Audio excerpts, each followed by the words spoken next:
Hello les gars, j'espère que vous allez bien. Bon, aujourd'hui on va parler d'un sujet qui me tient particulièrement à cœur. Voilà. Mon but en fait dans cette vidéo, en toute humilité, ça va être de vous faire passer d'une position un peu de souffrance au charisme de Jason Statham dans Le Transporteur. Pourriez-vous me dépanner? Mon pneu...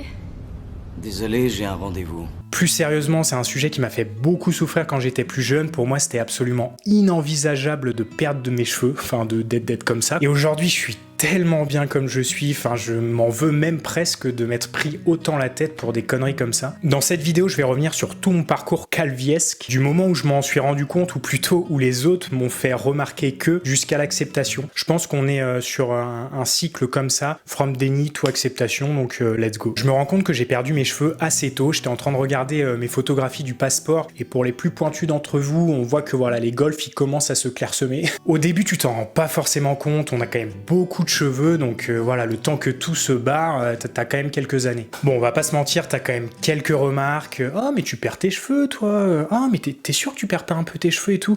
Non, pas du tout. En fait, on est dans une forme de déni, on se rend pas compte. Bon, ouais, effectivement, il y a un peu des cheveux à droite à gauche, dans la douche, dans le lavabo. Donc voilà, pour résumer, de 20 à 22 ans, à la fac, petit déni par rapport à ça. Après la fac, je rentre en école de commerce, donc j'ai 22-23 ans, et honnêtement, là, je commence à m'en rendre compte. Les autres me font remarquer toujours autant, et je vois bien qu'ils ont raison, quoi. Donc je peux plus me voiler la face par rapport à tout ça. Je vois que ça commence à se clairsemer, que j'ai les golfs aussi qui commencent à se creuser. Rien d'extraordinaire non plus, il y a pire, mais on est quand même sur une petite calvitie précoce. C'est de là que j'ai commencé à me renseigner sur le sujet, parce que c'est un sujet qui me faisait souffrir, et je me suis renseigné, et aujourd'hui, on va pas se mentir, il y a que 2 produits qui sont efficaces contre la calvitie. Toutes les pubs, oui, fortifiant de cheveux dans les shampoings, les cils et ça, c'est du bullshit. Il y a que 2 produits qui marchent, le minoxidil et la finastéride. J'ai opté pour le minoxidil qui a pour but de vraiment dilater les vaisseaux sanguins au niveau de la tête. C'est un produit qu'on applique comme ça une fois par jour, et du coup ça va apporter un peu plus de nutriments à la chevelure et donc le renforcer, et donc avoir des cheveux un peu plus forts, un peu plus épais, de volume un peu plus conséquent. Ça va aussi favoriser une certaine forme de repousse. Je sais qu'il y en a qui l'utilisent pour la barbe et apparemment ça marche pas mal. Pourquoi j'ai pas pris la finastéride? La finastéride, comme effet secondaire,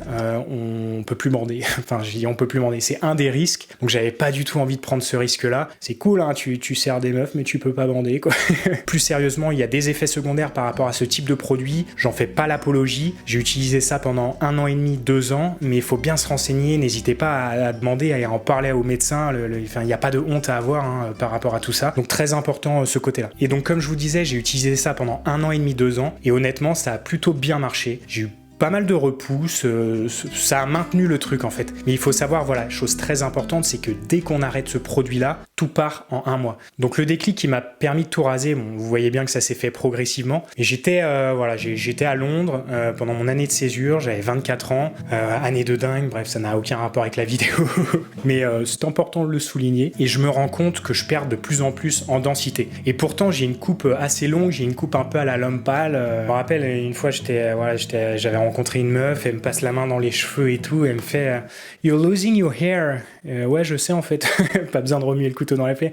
Bref, donc je me rends compte que je perds beaucoup en densité, et juste avant de reprendre ma dernière année de master, je me dis, faut que je fasse quelque chose quand même, faut que je fasse quelque chose. J'étais toujours dans ce processus-là de me documenter par rapport à tout ça, donc, et je vois ce qui arrive sur le marché, et j'en avais jamais entendu parler, c'est des prothèses capillaires. Vous le voyez venir.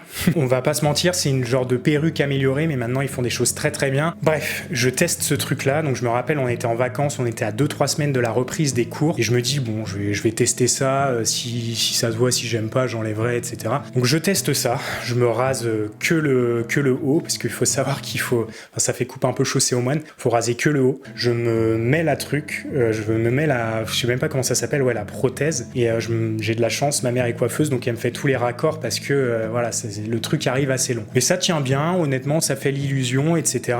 Mais dès que j'ai mis ce truc-là, en fait, direct, je l'ai pas supporté. J'ai eu tout de suite peur de putain, mais ça va se voir, etc. C'est comme si j'avais fait un rejet psychologique de greffe. Les mots peuvent être un peu forts, il y a des vraies greffes bref, vous aurez compris. Mais j'ai vraiment, waouh, ça m'a impacté direct. Bon, je me suis dit, allez, je me rappelle le soir même, j'avais un verre avec des potes, donc ils commençaient à dire, putain, mais t'as changé un truc et tout. Bah ouais, tu m'étonnes, tu passes d'une densité de merde à pas mal de cheveux, donc ouais, ça change pas mal. Et donc je me rappelle, je l'avais dit à l'époque à mes potes proches, donc ah ouais, ok, bon, ils m'ont vanné un petit peu, bien sûr, mais voilà, c'était bon enfant. Mais toujours, je supporte pas ce truc-là. Je me rappelle les jours suivants, je suis retourné à Bordeaux pour mes études, on était avec mes parents dans un Airbnb, on devait un peu visiter des apparts, etc. Ils étaient venus m'accompagner. Et là, honnêtement, je vais pas vous mentir, période de déprime. Je ne sortais pas, je suis pas bien. Je suis vraiment, mais je suis allongé dans le canapé, je regarde des vidéos sur la calvitie, sur comment bien mettre pour que ça se voit pas la prothèse capillaire, etc.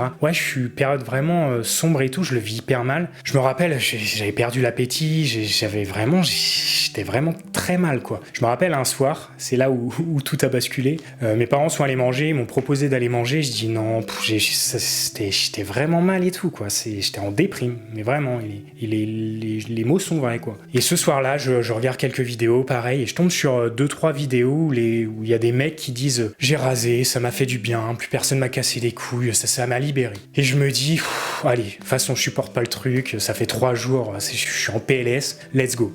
Je vais dans la salle de bain, j'arrache le truc. Ça, c'est quand même bien collé parce que oui, on colle, mais c'est quand même c'est hyper bien collé en fait. Donc j'arrache le truc, j'ai du mal et tout. Et là, bon, tu vois ta tête, c'est toujours chelou de voir sa tête en chaussée à moine, quoi. Et là, je prends ma tondeuse pour barbe et je rase tout. Et je rase tout, bam, bam, bam. Et je vous jure que c'est vrai, instantanément, un sourire aux lèvres qui apparaît. J'étais mais délivré, libéré. Je me suis senti tellement mieux. Je me rappelle, mes parents sont arrivés juste après, ils ont dit qu'est-ce que t'as fait et tout, parce que ouais, ça change hein, quand tu passes de la coupe de Nekfeu à la coupe de Jason Statham, ouais, il y a un petit différentiel, quoi. Et donc j'étais tellement heureux, j'étais tellement bien, enfin, il y a vraiment eu une bascule, et c'est peu de le dire, enfin, j'exagère pas, quoi, je me suis senti libéré. Toutes mes préoccupations, toutes mes prises de tête par rapport aux cheveux sont tombées avec les cheveux dans le lavabo, quoi. Le principal sujet qui me prenait la tête, bah, il y en avait plus parce que j'en avais plus. Donc ouais, grosse... c'est même rien que d'en parler, gros relief, quoi, pour les anglo-saxons. Et oui, très important, tu passes d'une posture où tu subis la chose et où tu subis les remarques et où tu subis l'extérieur et tu subis toi-même sur toi-même les trucs, etc., à une position d'acteur où je prends en main la chose, je rase tout, je m'assume, j'assume ce que je fais, et ça, c'est hyper important pour la confiance en soi. Là, en fait, plus personne peut te dire « Ah, tu perds tes cheveux !» Bah ouais, mec, en fait, je le sais, c'est pour ça que je me rase, en fait. Oui, je me rappelle aussi, j'avais envoyé une photo à mes potes pour les préparer, parce que, ouais, comme je disais, quand tu passes le contraste peut être un peu truc, et t'as toujours un peu peur quand tu rases comme ça de ce que va penser l'entourage. Donc j'avais préparé mes potes et tout, envoyé une petite photo en amont pour glisser le truc, préparer le sujet, et c'était hyper bien passé, en fait.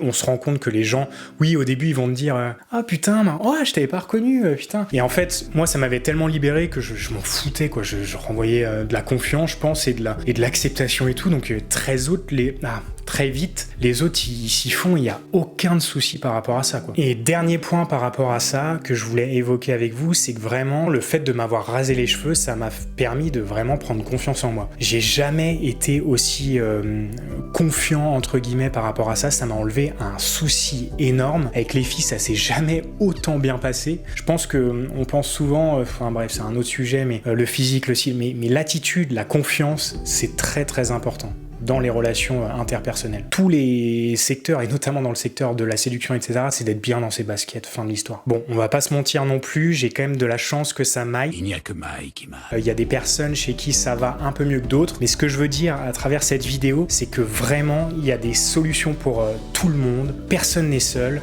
il y a énormément d'hommes qui vivent ça, j'imagine déjà quand on est des hommes de vivre ça, tu sais, on est en PLS et tout, imagine, t'es une femme, tu vis ça, mais ça doit être un enfer le truc. Vous êtes pas seul, il existe plein de solutions, trouvez celle qui vous convient le mieux, c'est très très important. Moi j'ai testé pas mal de trucs et je me suis rendu compte que comme ça c'était ouf. Faut savoir aussi que on a une morphologie de visage qui est assez différente et qu'il y a toujours moyen de faire des trucs avec la barbe, etc. Je me souviens là, j'ai un pote qui s'est tout rasé et il se rasait trop court en fait, et du coup ça crée une petite asymétrie dans son visage. Je lui dis laisse un peu pousser et tout, il a laissé pousser, maxi beau gosse, fin de l'histoire.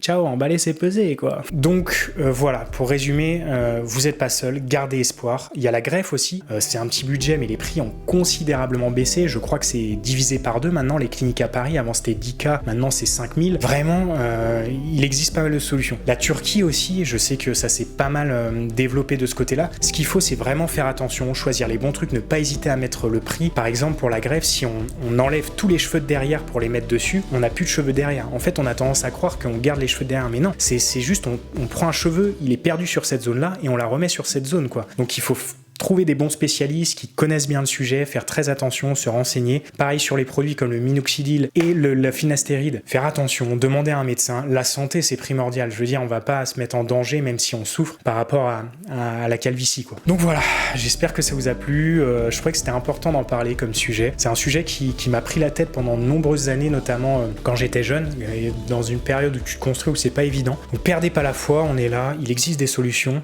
et let's go. Allez, ciao guys, bye.